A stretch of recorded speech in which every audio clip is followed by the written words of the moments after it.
しろ。10年前くらい覚えてるよ。ただちょっと楽しくはない思い出があるから。でもま、自分探しだもんな。こうくんには付き合ってもらわないと。Call of the Night Season 2, my friends, episode number 7. And it's going to be weird, but let me start off the video by asking a simple question. Before I get into what I thought, what did you think of the episode? Maybe even just pause right here and see if it lines up or completely is the opposite of my thoughts. You know, pause the video, put it down in the comments. What did you really think about episode 7? I'm not talking about the series. I'm not talking about your love for season 1 like mine, how we just glazed it over the moon, best thing ever, the most animated, well thought out, blah, blah, blah, blah, blah, blah. Just season 2, episode 7. What did you think about this episode, the school episode that we'll call it? What did you think about this episode? Put that down in the comments below. All right, now let's talk about this episode because I hated it. I hated it, and here's the thing. I don't think it was conventionally bad, you know, and I think there was a lot to like here. And depending how much of a fan you are of Call of the Night, you may be able to overlook, you know, certain things, or when certain things are introduced, you may be able to go like, nah, doesn't matter. Let me just keep watching. You know, I love the show, blah, blah, blah.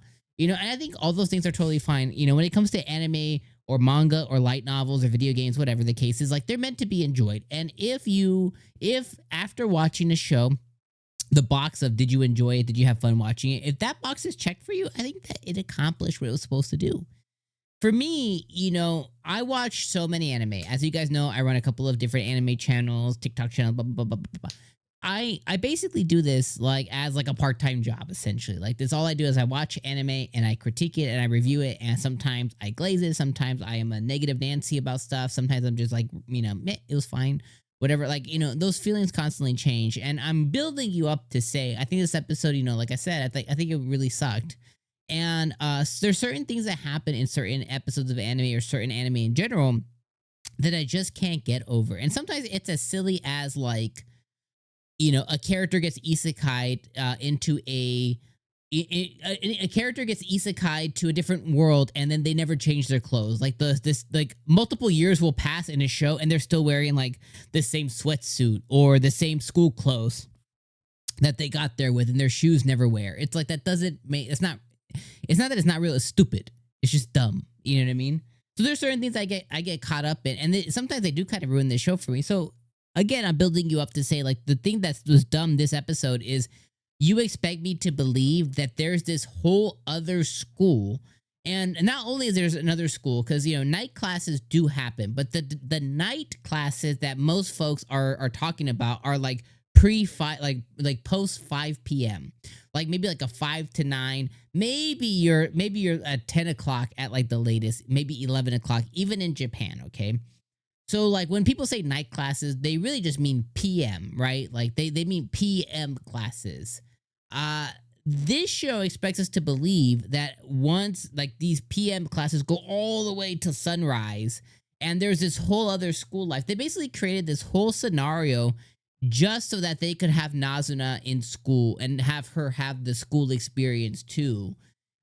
Even though she can only live at night and she's a vampire and whatever else. And I just can't get over the silliness. So not only did she go to night classes, she went to night classes that were blended, but that still had a traditional school experience where there was like little crushes and people wearing like school uniforms still, whatever. But then when they showed the class that Nazuna and 𝐒𝐻 went into, people were wearing like whatever they wanted. And then there was like some 40-year-old guy in the class too.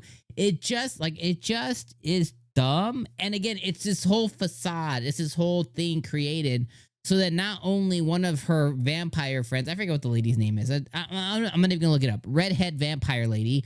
Not only did it create this scenario so that she, you know, another one of the vampires that they've introduced could have a job. So she's a teacher at night, apparently. She's a legitimate teacher.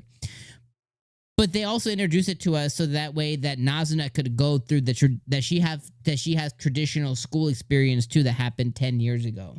Now, I don't care if the girl that's in love with her or this girl, I don't care if she ends up being Buffy the Vampire Slayer. I don't care if she ends up, like, I don't care if it gets that in the weeds of like, ooh, tricked you, didn't we? And she ends up being the the vampire slayer lady or whatever.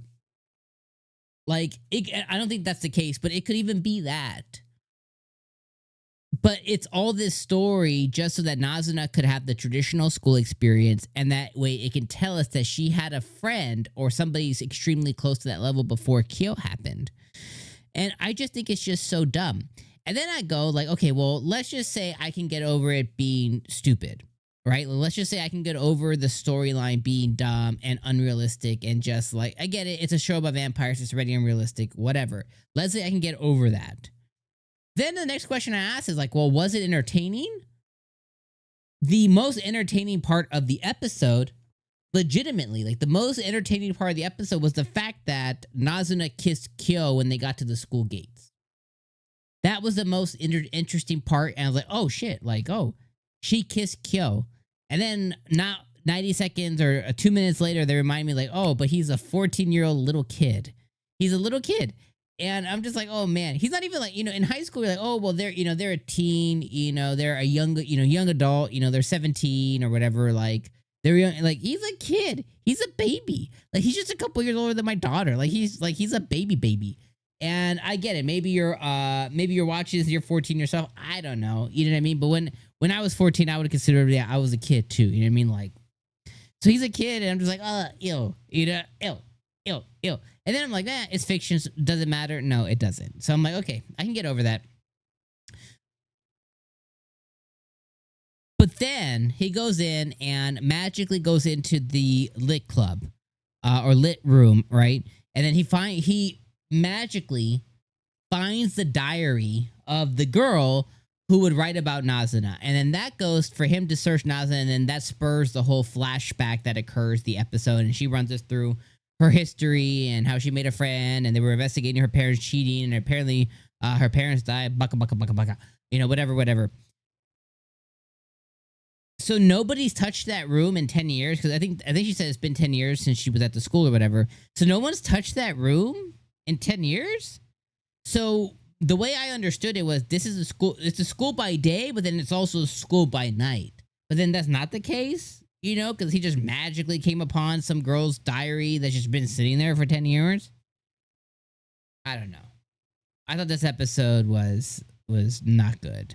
I would say this was, I don't think it was horrendous. I don't think it was bad, right? I don't want to be like, it was a 4 out of 10. But I think it was like a 6 out of 10. It was just a fair episode that if you can overlook a lot, maybe you really loved it. But me, like, man, this season has just been, I don't want to say bad, okay? Because I don't think that's the case. This wasn't a Masume-kun's revenge type deal where season 2 is just complete ass, and it was so bad that it kind of ruined the whole show for me. I don't think that's what's happening here, because at least we're getting some advancement in their romance. And Nazuna kissed 𝐒𝐿 this episode, and that was cute and whatever else. So obviously they're romantically moving forward. But it's one of those things to where we got season 2, and I'm just like, man, would it have been better if we just didn't? And that kind of sucks to say too. So I don't know. Let me know your guys' feelings in the comments below. I said a lot. Maybe I said nothing at all at the same time. I don't know. I appreciate you guys being here for another week though, and love y'all. And hit me with a like before you guys leave, and let me know your true feelings. Even if you are on the complete opposite side of the fence and you want to call me names, put it down in the comments below. Need the engagement here on the channel, so I appreciate you guys. But yeah, I don't know. I'm just not feeling it. But I will see you guys next week for episode 8. So I have faith in the show, so maybe it'll get better from here. See you then. Peace out.